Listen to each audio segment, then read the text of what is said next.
Apakah sudah terlihat, Bapak? Sebentar, suaranya kecil. Sebentar. Oh iya. Halo. Apakah bisa terdengar? Ya, sudah. Silakan. Ya, baik. Assalamualaikum warahmatullahi wabarakatuh. Good morning to Mr. Dian Siswanto and all my friends.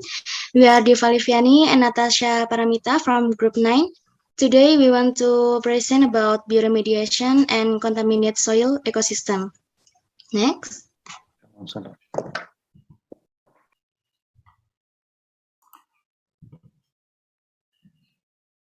Bioremediation is the process of cleaning the soil using microorganisms. Bioremediation aims to break down or degrade pollutants into less toxic or non-toxic materials, such as carbon dioxide and air. Bioremediation is an alternative to treating petroleum waste by means of degradation by microorganisms, which produce stable and non-toxic final compounds. The overall quality of environment inexorably decides the quality of life on Earth. In earlier times, our planet had immeasurability quality land and resources. But today, which has been turned into contaminated land in greater or less degree due to carelessness and negligence of human practice and industrial activities. Earth-limited natural resources are facing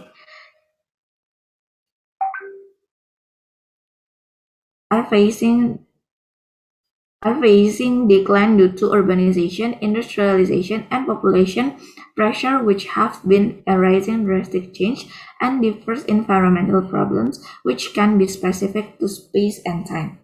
These environmental problems are becoming adversarial with change in the magnitude and nature of environmental hazards and risks, generating bigger challenge and demanding appropriate and constant solution or technologies. Bioremediation has been proved as the most promising new technology in effective treatment of effluent heavy metal, meaning waste, municipal or urban sewage waste, solid or liquid industrial waste, hazardous waste, and/or chemical spills from soil, water, and other environments. It is used to clean up environmental problems and contaminated groundwater. Bioremediation can be used as ex situ or in situ technology, wherein degradation of microbes can be enhanced by altering nutrients, type of available microorganism, and climatic conditions such as moisture, temperature, pH, and oxygen levels.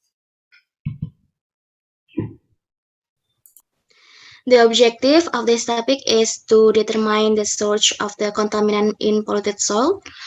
And the second one is to determine the principle of bioremediation of polluted soil ecosystem. And the last one is to determine the advantage and disadvantage of soil bioremediation. Next.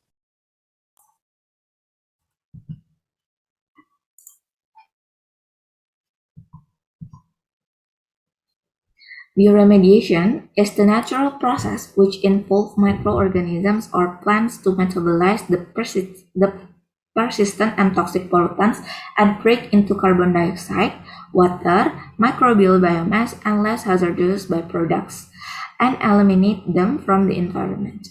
In bioremediation process, microorganisms can be native to contaminated site or brought to contaminated soil after isolation. The release of various types of contaminant can cause serious damage to all forms of life.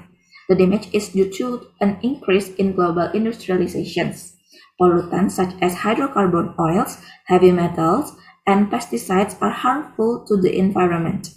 In some cases in human, carcinogenesis and mutagenesis can occur as well as other toxic effects. So, to restore the function of the contaminated environment, both for environmental preservation and urban development, remediation of the contaminated site is very important.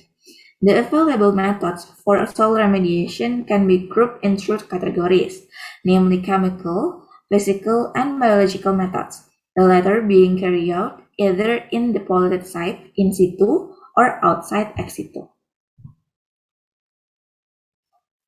Source of soil contaminants, first is biological. Different municipal waste, sewage water, and sewage sludge contain number of different biological contaminants. This biological contaminant could include viruses such as rotavirus, polio, Salmonella species, Escherichia coli, Clostridium perfringens, Shigella, Campylobacter species, Helminths such as Trichus species,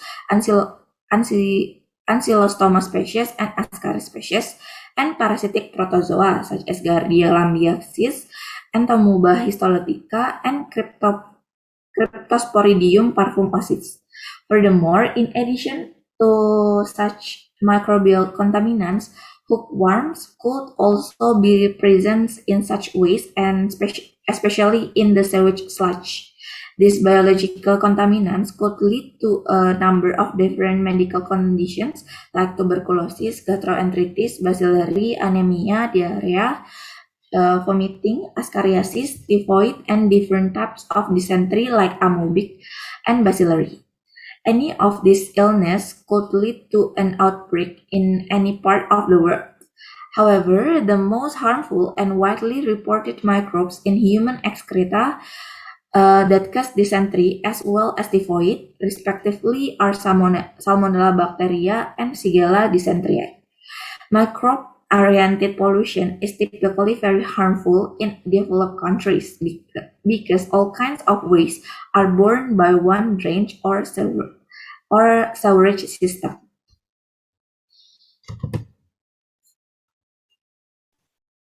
Next is organic contaminant.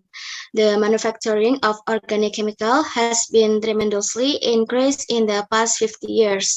As a result, the frequency and concentration of organic pollutant have also increased in influence, waste, and biosolid.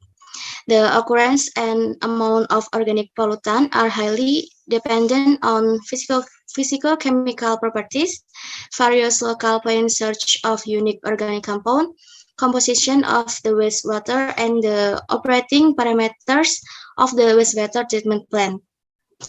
Organic contaminant concentration are typically higher in industrial waste and low in domestic waste. There are organic contaminants that can cause pollute soil ecosystem.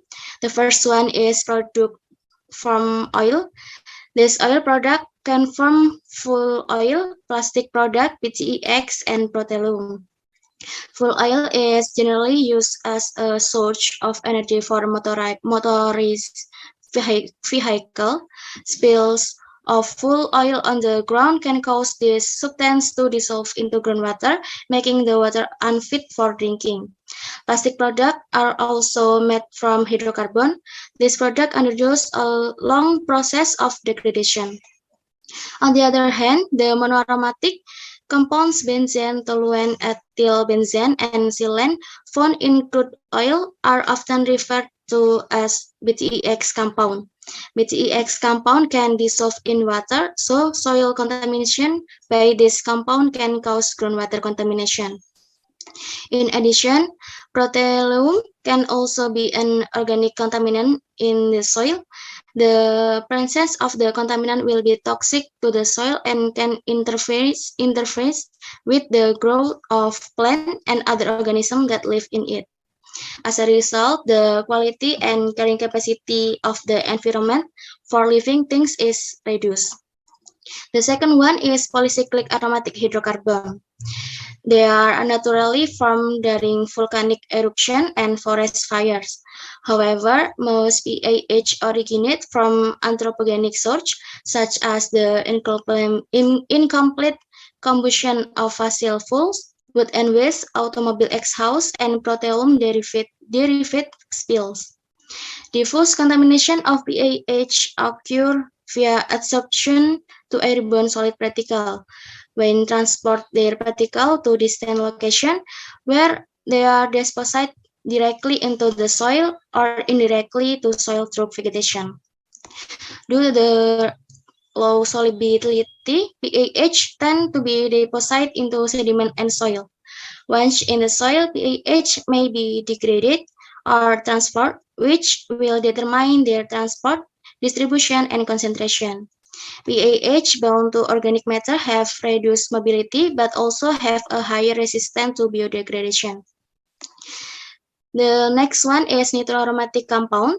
The production of nitroaromatic compound is one of the largest chemical industry today. These compounds are used in explosive as starting materials in the pesticide and pharmaceutical industry and many other applications.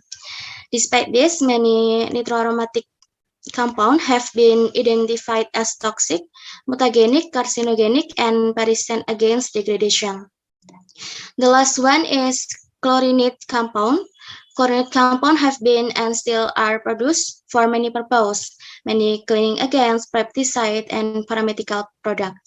Natural degradation pathway do exist for many of these compounds because chlorinate organic compounds are common in center more complex and biological active molecules.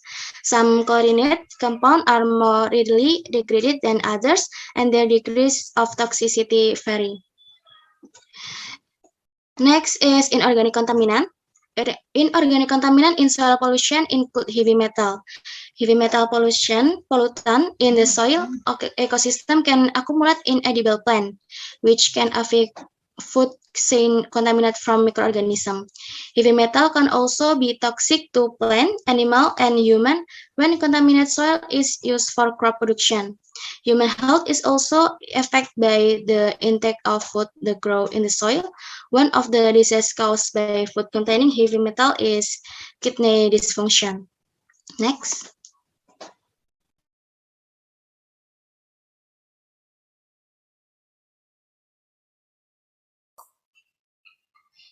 Soil bioremediation method. Based on the type of application, bioremediation can be classified as in situ or ex situ processes. Although ex situ bioremediation processes are usually more expensive due to excavation and transportation costs, they can be applied to remove more contaminants under controlled conditions. On the other hand, even if there is no excavation cost, sometimes the cost of installing equipment on site, together with the impossibility of viewing and exercising effective control below the surface of the contaminated area, can make in situ bioremediation methods unfeasible. Therefore, the cost of remediation is not the element that determines the method to be applied to the contaminated site. The main factor to determine which bioremediation method to use is the type of contaminant. First, ex situ. Ex situ bioremediation is a bioremediation process carried out outside the contaminated site by extracting, transporting, and removing pollutants from the original contaminated site to other site using various bioremediation techniques. Ex situ bioremediation can be distinguished based on the level of pollution and its depth, geographical features, geological features of the contaminated site, type of pollutant. Ex situ bioremediation techniques are divided into several ways, namely biopilling, landforming, bioreactors, and biofilters. First is biopilling. Laboratory tests that function to examine mechanical separation of soil for soil homogenization, accumulation of polluted excavated soil, potential for degradation, forced aeration to enhance microbial degradations, soil improvement with nutrients, and addition of strong microbes to biopill for effective pollutant remediation are carried out collectively. The arrangement consists of an aeration system, treatment pad, nutrition, soil-buried irrigation system, and leachate collection system. The second one is landforming. Landforming is a native microbial technique for the aerobic degradation of polluted soil, which is excavated, propagated, and worked on in a timely manner over a fixed subsoil support in the soil. During tillage, the main benefit of cultivating contaminated soil is increasing microbial activity through aeration, nutrition, and irrigation tillage. The third one is bioreactor. The bioreactor method involves the use of a reactor or container to metabolize pollutants under certain and controlled conditions. The system is based on containment engineer to treat contaminated water, soil, mud, and sediment. The efficiency of the bioreactor method depends on several factors, such as optimized reaction condition, mass transfer, pollutant bioavailability, and nutrient supplementation, which makes it a bioreactor-centered bioremediation technique. The last one is biofilter. The biofilter technique involves utilizing a microbial in-band column to remove gaseous pollutants. The biofilter technique has the advantage of being used only to remove gaseous pollutants. Next is in situ. The in situ bioremediation process is preferred and trusted because it doesn't involve any transportation or excavation and degrades pollutants at the actual contaminated site. In situ remediation is further divided into two classes, namely intrinsic in situ bioremediation, where no further enhancement practice are required, and enhanced in situ bioremediation, which involve phytoremediation, biosparging, and bioventing. In situ bioremediation system do not incur any additional money except the cost required to design and install equipment to enhance microbial activity. Therefore, it is an economically feasible method. However, it is less effective and controlled than the ex situ bioremediation method. This method is an effective treatment for hydrocarbons, dyes, heavy metals, and sites contaminated with chlorinated solvents.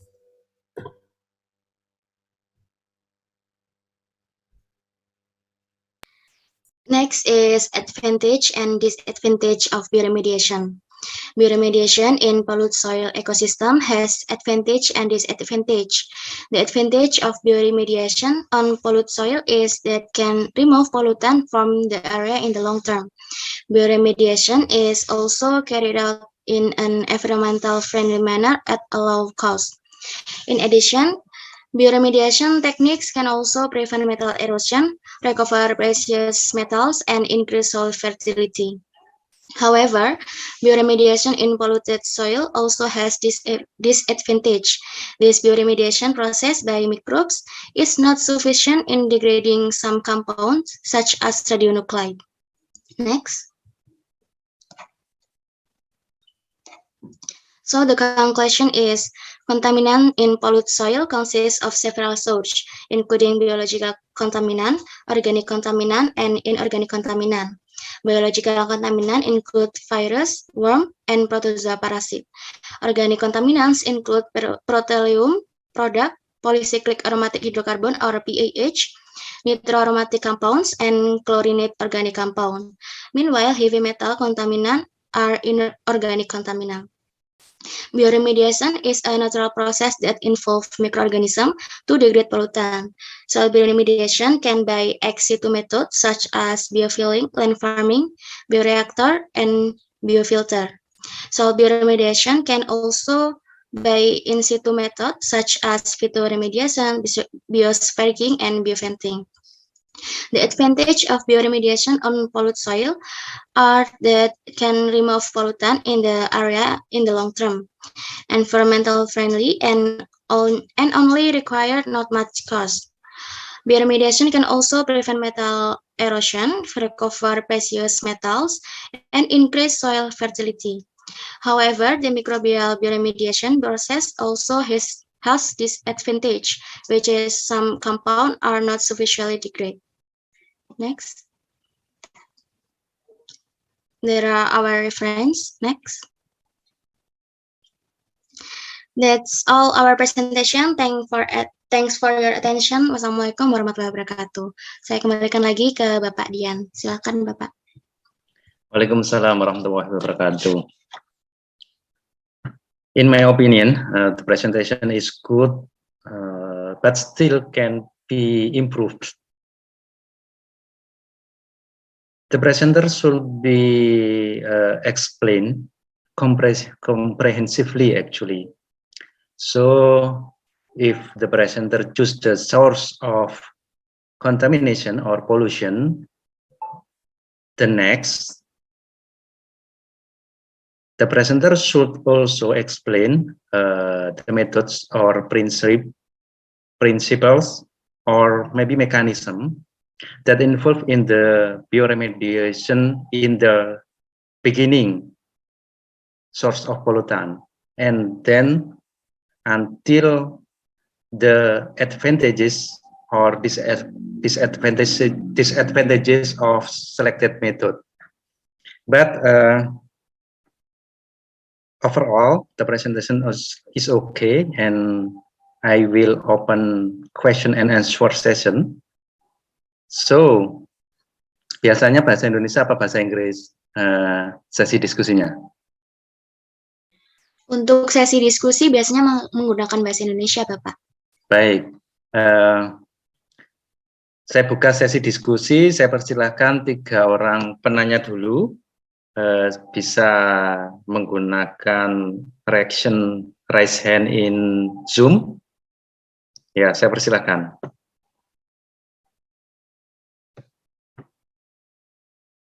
Ya, ada Cynthia Ho, penanya 1. 2 orang lagi mungkin ya, 1 sesi 3 orang dulu.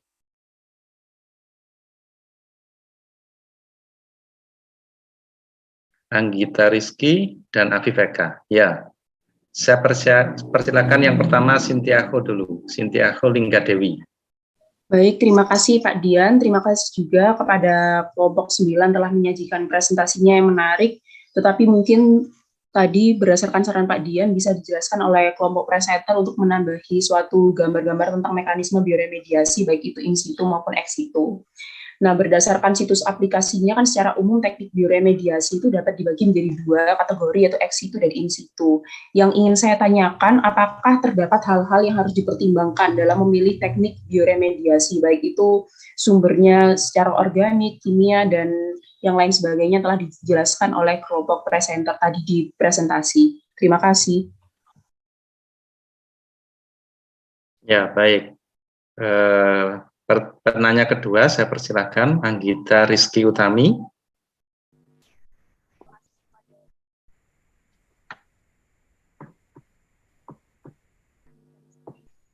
Anggita, ya, Pak. Apakah bisa dimulai pertanyaannya? Halo Pak, apakah suara saya masuk? Ya, baru saja masuk, silakan. Iya. Tadi pada makalah kan disebutkan bahwa senyawa organik terklorinasi umumnya lebih mudah terdegradasi dibandingkan dengan yang lain dan memiliki tingkat toksisitasnya yang bervariasi. Nah, apakah mekanisme proses degradasinya itu ditentukan oleh variasi tingkat toksisitasnya serta teknik bioremediasi yang mana ex situ atau in situ yang efektif untuk degradasi senyawa organik terklorinasi ini? Terima kasih.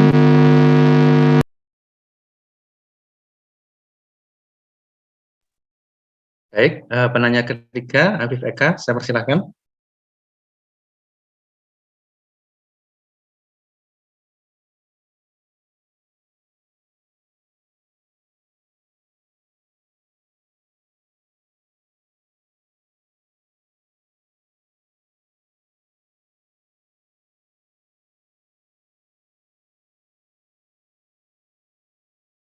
Ya, saya persilahkan untuk kelompok presenter atau kelompok penyajinya, Diva dan Natasha, silakan.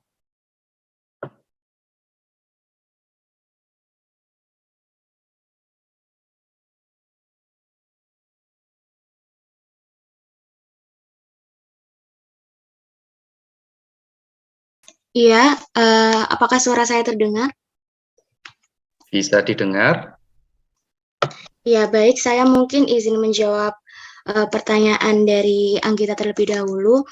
Mungkin berdasarkan jurnal yang kemarin saya baca, untuk mekanisme dari pendegradasi polutan yang berbeda toksisitasnya tadi itu tidak tergantung tidak berbeda gitu untuk perbedaan mekanismenya. Jadi yang membedakan ini terletak pada waktu pendegradasiannya. Jadi untuk yang toksisitasnya lebih tinggi itu biasanya membutuhkan waktu yang cukup lama seperti itu.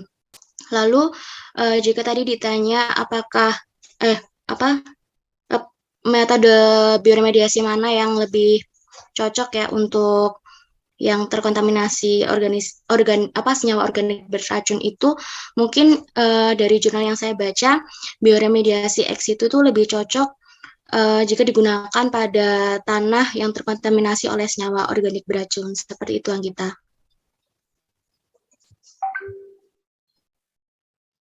Apakah sudah menjawab, Anggita? Terima kasih banyak. Ya, Apa Anggita setuju? Loh, ini saya tanya dulu ini. Rasanya kok jawabannya belum ya? Anggita masa setuju ini? Tadi saya juga mencari jurnal Pak sebelumnya. Dengan jurnal juga jawabannya kalau terkait metode yang efektif itu juga setuju Pak. Tapi terkait metode yang lebih rincinya juga belum ada, belum lengkap.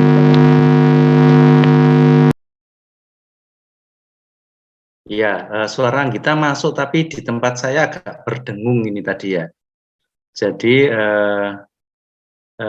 saya lanjutkan sedikit mungkin dari pertanyaannya Anggita dan jawaban penyaji tadi. Tentunya di alam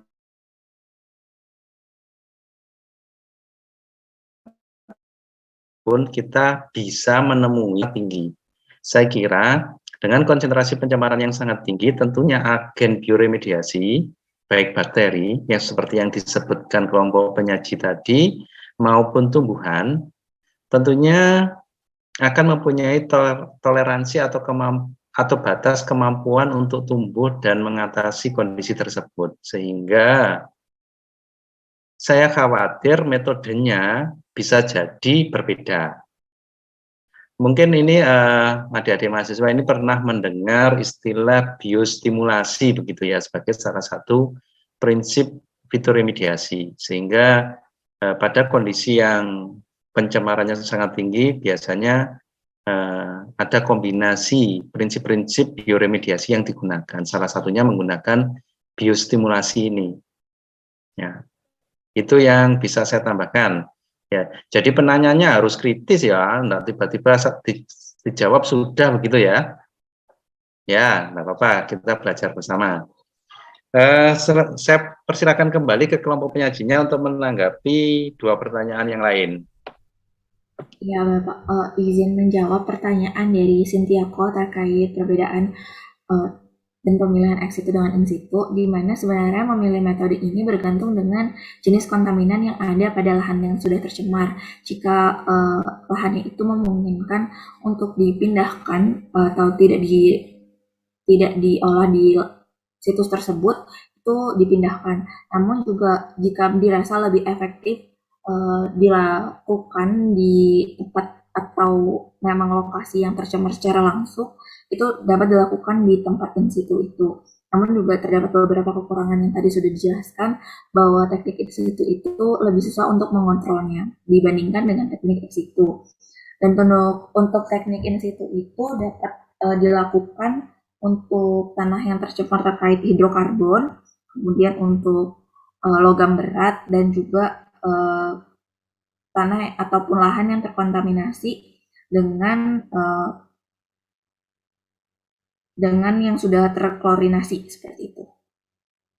Mungkin itu dulu jawaban dari saya. Mungkin saya izin sedikit memberikan feedback ya. Jadi kalau jawaban yang saya tangkap itu hal yang melatar belakangi pemilihan teknik in situ dan ex situ itu hanya berupa jenis polutan dan jenis tanah yang tercemar begitu ya. Lalu yang ingin saya tanyakan, apakah faktor fisikokimia seperti konsentrasi oksigen dan nutrisi, suhu, pH, serta faktor abiotik lainnya itu juga mempengaruhi dalam pemilihan teknik in situ dan ex situ ini?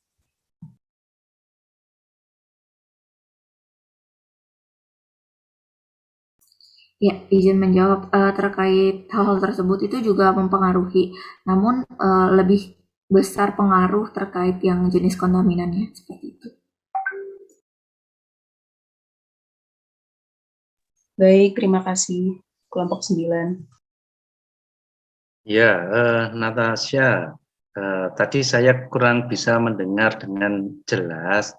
Maksudnya jenis pencemar atau jenis kontaminan itu akan mempengaruhi metode ex situ atau in situ, akan mempengaruhi metode mana ex situ atau in situ yang dipilih. Karena sepemahaman saya untuk bahan pencemar organik maupun inorganik itu saya kira masih memungkinkan menggunakan metode ex situ atau in situ. Nah, apakah Natasha punya tambahan informasi atau informasi yang lebih detail ya yang mendukung argumennya Natasha tadi? Iya Bapak, terkait jurnal utama yang digunakan untuk presentasi hari ini itu lebih menekankan terkait yang in situ Bapak, di mana metode in situ itu dipilih dengan jenis kontaminan untuk hidrokarbon, dyes, terus logam berat dan juga tanah-tanah yang terklorinasi seperti itu Pak. Ya, baik. Nah, itulah tadi mengapa di awal saya menyarankan mungkin untuk kelompok penyaji berikutnya agar menyiapkan presentasinya lebih komprehensif. Ya, mungkin di presentasi-presentasi pekan sebelumnya hanya ambil satu jurnal begitu ya. Kemudian satu jurnal utama kemudian dipresentasikan. Kalau saya sebenarnya saya menyukai jika mahasiswa itu mengambil beberapa jurnal, misalnya minimal 3, meskipun ada dipilih satu jurnal dari 3 itu yang menjadi jurnal utama. Kemudian bisa saling terkait informasinya, bisa saling menguatkan. Misalnya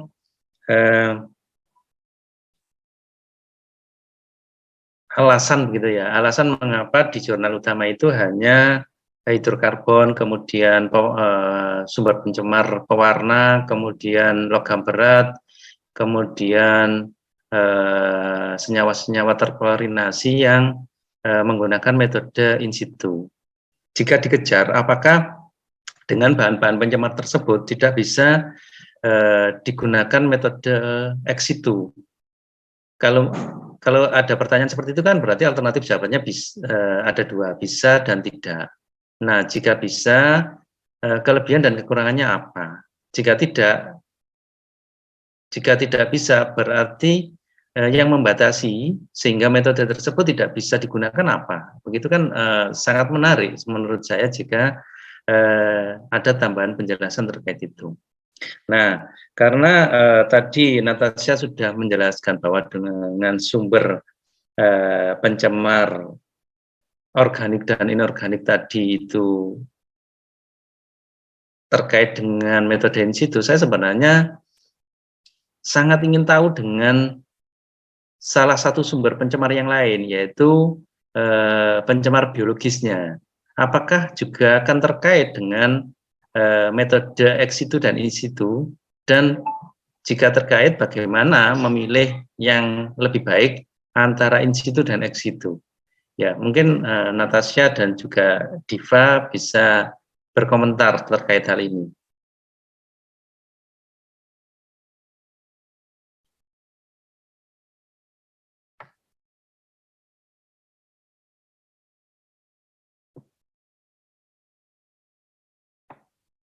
Suara saya bisa terdengar jelas ya? Ya, ya, baik.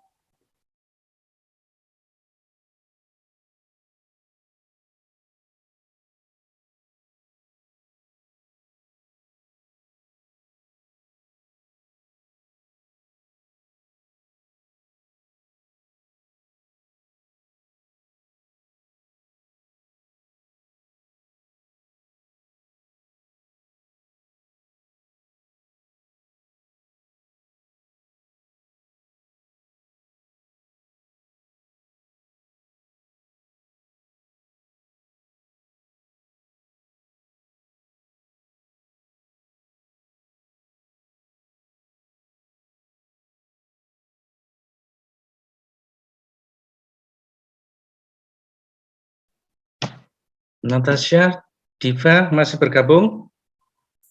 Iya masih Bapak. Tadi mohon maaf Bapak terkait yang biological itu bagaimana ya Bapak maksudnya? Ya, apakah untuk yang pencemar dari sumber biologis itu penanganannya atau metode bioremediasinya itu juga terkait dengan tadi pembagian pada metode ex situ dan in situ tadi, ataukah tidak?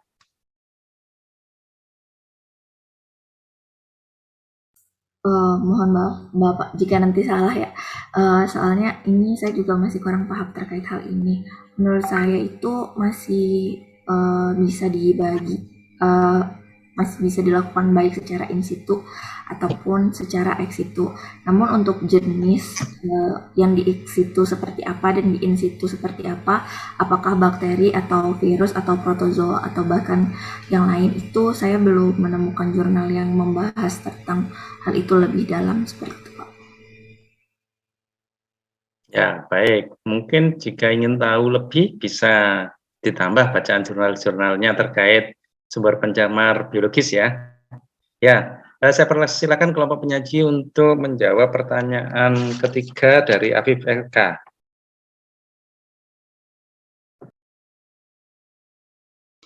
Ya, baik, saya Diva mungkin izin menjawab pertanyaan dari Afif. Tadi Afif bertanya mengenai cara pengendalian ini ya, untuk mengendalikan kontaminan biologis ya.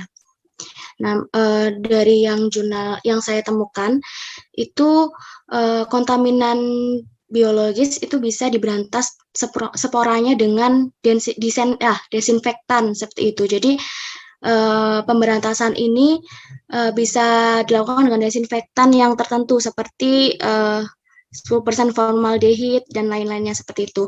Namun pemberantasan ini tuh memiliki beberapa kekurangan yang diantaranya itu biayanya sangat besar dan kurang efektif seperti itu, Afif.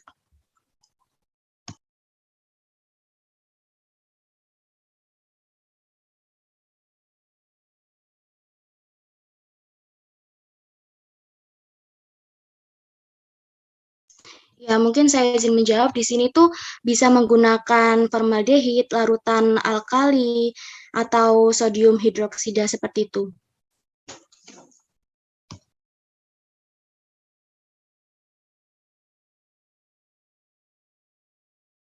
Baik, terima kasih, Afif. Apa Afif yakin ini setuju dengan jawaban Diva tadi?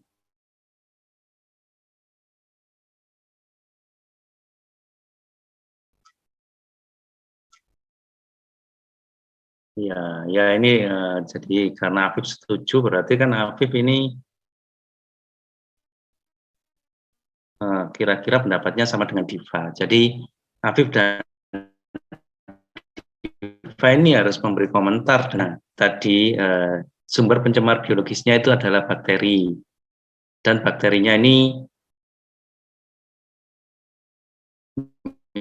misalnya patogen begitu ya, sehingga dianggap pencemar di tanah. Tadi Diva menjawab salah satunya diberikan formaldehid. Apakah kira-kira metode ini tidak malah mencemari tanahnya kalau diberikan formaldehid? Nah, saya ingin kok ada komentarnya Afif dan Diva ini.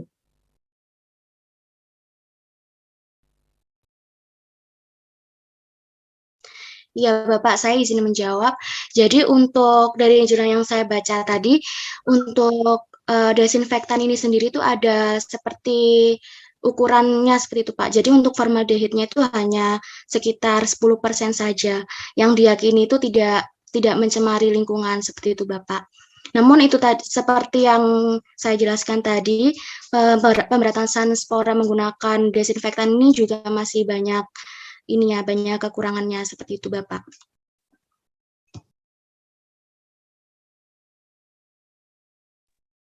Afif punya pendapat.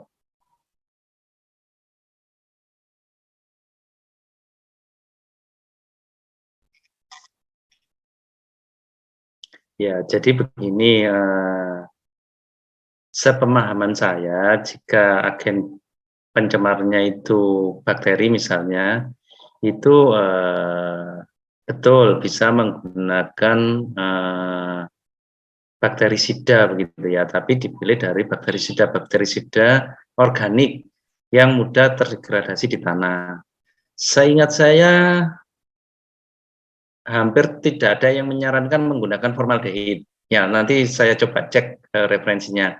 Jadi bisa menggunakan bakterisida organik. Jadi kata kuncinya adalah di organiknya.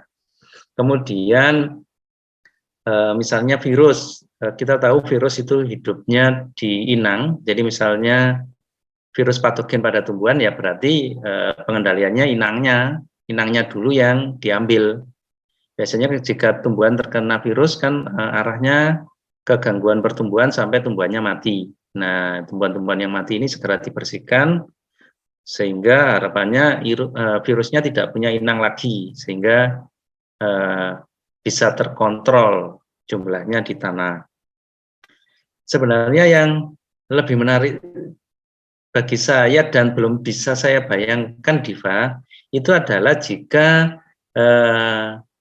sumber pencemar biologisnya tadi adalah cacing. Saya tidak tahu cacing seperti apa yang dianggap sebagai sumber pencemar biologis dan bagaimana cara mengatasinya yang tertulis di jurnal.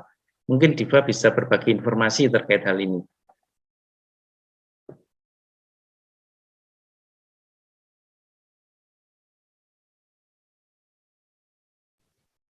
Ya Bapak, mungkin dari jurnal yang sama, dari ini ya, milik dari Nugroho, yang berjudul Peran Tanah sebagai Reservoir Penyakit ini, dari sini juga disarankan untuk menggunakan desinfektan seperti itu Bapak. Namun di sini juga diberi langkah-langkah untuk mencegahnya, seperti menjaga sanitasi lingkungan, seperti itu.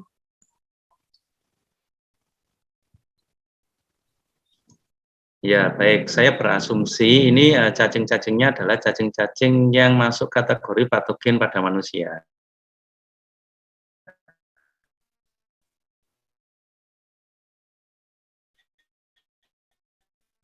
Karena sebenarnya ada cacing-cacing untuk membantu memperbaiki kita bersama. Saya kira ke depannya untuk mempersiapkan presentasi harus lebih spesifik.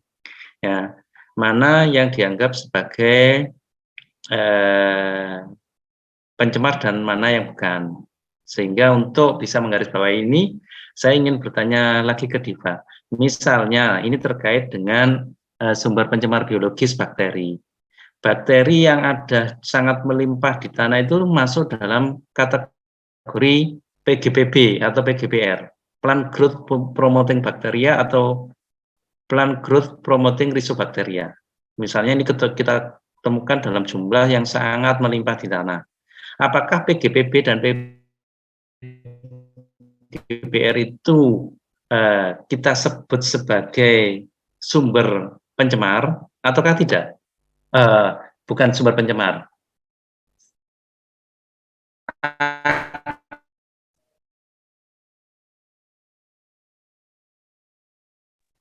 Iya, halo Bapak, suaranya putus-putus, mungkin bisa diulangi. Ya, tidak apa-apa. Saya ulangi lagi. Terima kasih sudah diingatkan jika suara saya putus-putus ya.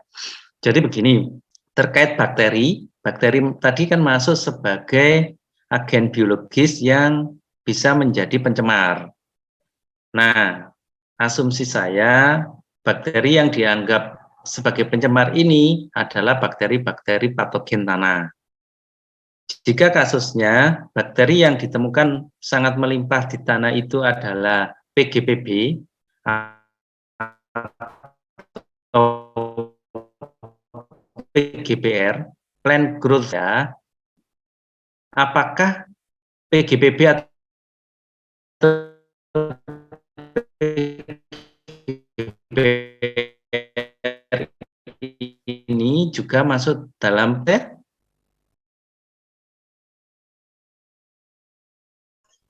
Mungkin saya izin mengulangi pertanyaannya karena tadi Bapak sedikit putus-putus lagi. Apakah yang ditanyakan seperti ini ya Bapak? Apakah bakteri PGBR ini merupakan patogen seperti itu? Apakah benar? Bukan. Lalu bagaimana Bapak? Tadi maaf putus-putus banget.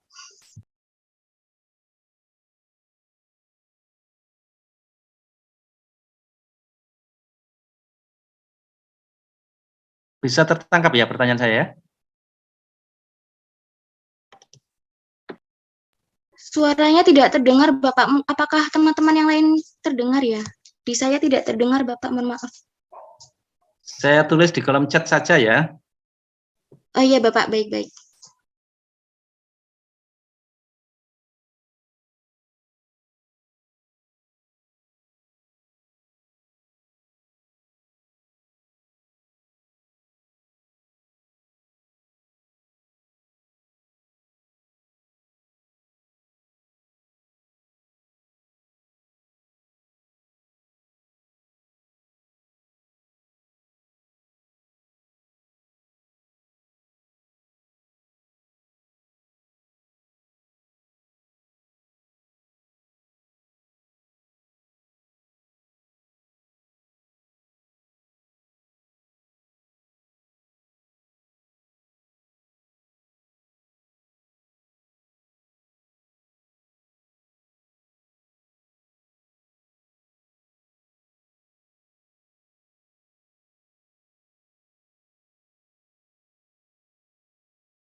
Apakah sudah bisa terbaca, Diva? Iya, Bapak, sudah. Mungkin dari sepahaman saya, apabila bakteri PGPP atau PGPR tersebut masih mendominasi suatu tanah tersebut, mungkin tidak dikatakan sebagai kontaminan biologis ya Bapak, karena setahu saya PGPR tersebut kan memang tugasnya kan untuk menyuburkan tanah itu sendiri. Jadi yang malah membantu apa ya, penyuburan tanah dan lain-lainnya itu kan bakteri PGPR seperti itu, Bapak. Coba kembali ke pengertian pencemaran tanah. Mungkin Diva bisa mengulangi. Apakah pencemaran tanah itu?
Suara saya sudah terdengar lagi atau masih putus-putus?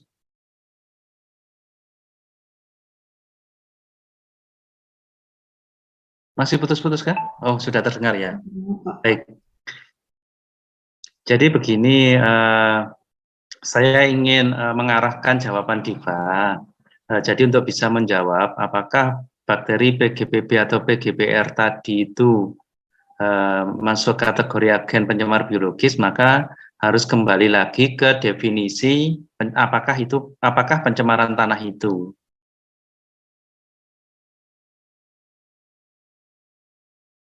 Ya, Diva apa bisa menanggapi atau Natasha menambahkan?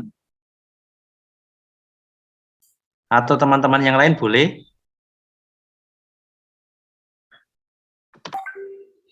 Iya Bapak, mungkin saya ingin membantu, tapi nanti mohon maaf ya Bapak jika nanti ada kesalahan. Jadi menurut sepemahaman saya, pencemaran itu terjadi di mana keadaan ada kontaminan dari luar atau itu yang masuk dan mengubah lingkungan tanah itu sendiri. Jadi kalau misalnya bakteri PGPP atau PGPR itu biasanya memang sudah ada atau sengaja diberikan ke dalam tanah itu dengan tujuan untuk menyuburkan tanah, atau bakteri itu ada di situ dengan sendirinya, seperti itu Bapak. Dan sedangkan pencemaran ini biasanya terjadi atas kelalaian ataupun bukan sengaja dilakukan, seperti itu Bapak.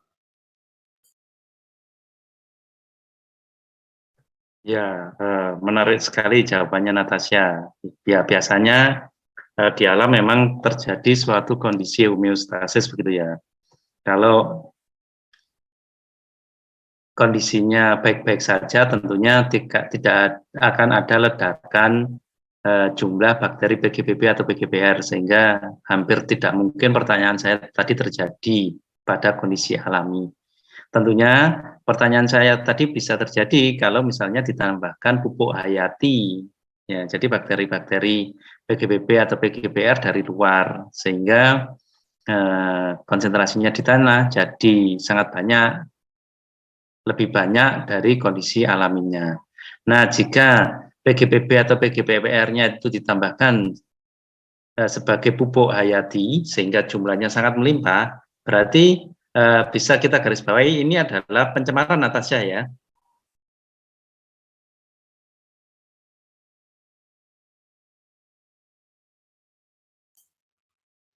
Menurut saya sih masih belum bisa dikatakan itu pencemaran karena tidak merugikan bagi lingkungannya, seperti itu Pak.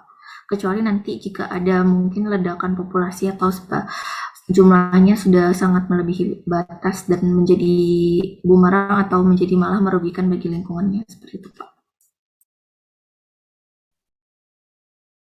Ya, jadi mungkin akan ada perbedaan pendapat. Tapi jika menurut saya pencemaran itu terjadi ketika ada masukan zat atau pencemar dari luar dan itu merubah konsentrasi alami melebihi ambang batas. Jadi ada batas tertentu yang dianggap atau dikategorikan suatu area itu menjadi tercemar. Mungkin di pertemuan sebelumnya pernah dibahas misalnya tentang pencemaran udara. Apakah ketika konsentrasi karbon dioksida di udara itu meningkat ya, jauh dari persentasenya pada kondisi alami, sedangkan karbon dioksida ini sangat diperlukan oleh tumbuhan untuk proses fotosintesis, maksudnya punya peran untuk tumbuhan di proses fotosintesis, apakah kita tidak boleh menyatakan bahwa jumlah karbon dioksida yang meningkat atau yang tinggi di lingkungan ini sebagai pencemaran? Tentunya boleh bahwa kita menyebutnya adalah pencemaran karbon dioksida di udara, begitu ya. Jadi itu pendapat saya. Jika tadi dua kata kunci, ada zat pencemar dari luar dan konsentrasinya merubah konsentrasi alami menjadi lebih tinggi dibandingkan ambang batasnya, itu disebut pencemaran. Dan ini menurut saya adalah definisi umum, baik di pencemaran udara, pencemaran air, maupun pencemaran tanah. Nah, itu yang bisa saya tambahkan.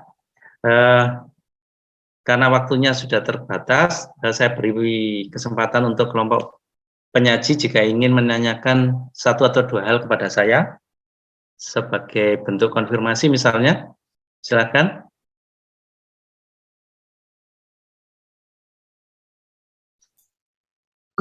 Saya izin bertanya Pak, untuk meluruskan yang tadi kesalahan yang saya lakukan itu. Jadi untuk kandungan apapun yang ada di alam itu, jika nantinya itu memang merubah yang memang sudah ada di alam sebelumnya itu, baik itu dibutuhkan oleh lingkungan atau tidak, atau bahkan yang memang sebenarnya itu bermanfaat di alam, tapi ternyata jumlahnya itu melebihi batas, tapi belum sampai merugikan di alam itu tetap dianggap tercemar begitu ya Pak berarti? Ya, betul, betul. Jadi supaya mudah membayangkan, mungkin di zaman dulu itu masyarakat di pelosok-pelosok itu menggunakan sungai sebagai MCK. Nah, ya kan? Itu bisa dibayangkan meskipun tidak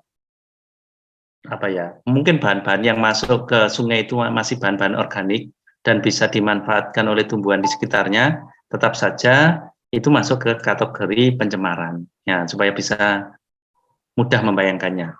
Itu Natasha yang bisa saya sampaikan. Iya baik Pak, sampai sini sudah paham Pak. Terima kasih Pak atas pemahamannya. Ya. Ya, barangkali ada mahasiswa yang lain yang tidak ingin bertanya ke penyaji, ingin bertanya ke saya atau mendiskusikan sesuatu. Satu pertanyaan saja atau satu diskusi saja, saya persilakan.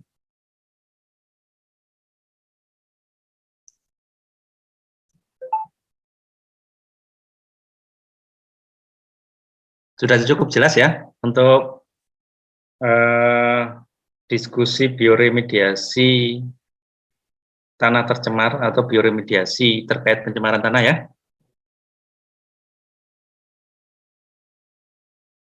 Ya, baik, jika sudah jelas presentasi kelompok 9 kalau saya tidak salah ini, Diva dan Natasha, kita akhiri, saya akhiri. Terima kasih atas presentasinya, terima kasih atas tambahan informasinya. Terima kasih juga tadi kepada Santiago, Anggita, dan Afif yang berpartisipasi aktif di diskusi. Terima kasih juga ke mahasiswa yang sudah hadir di mata kuliah bioremediasi hari ini. Terima kasih. Kuliah saya akhiri. Assalamualaikum warahmatullahi wabarakatuh. Selamat pagi. Waalaikumsalam.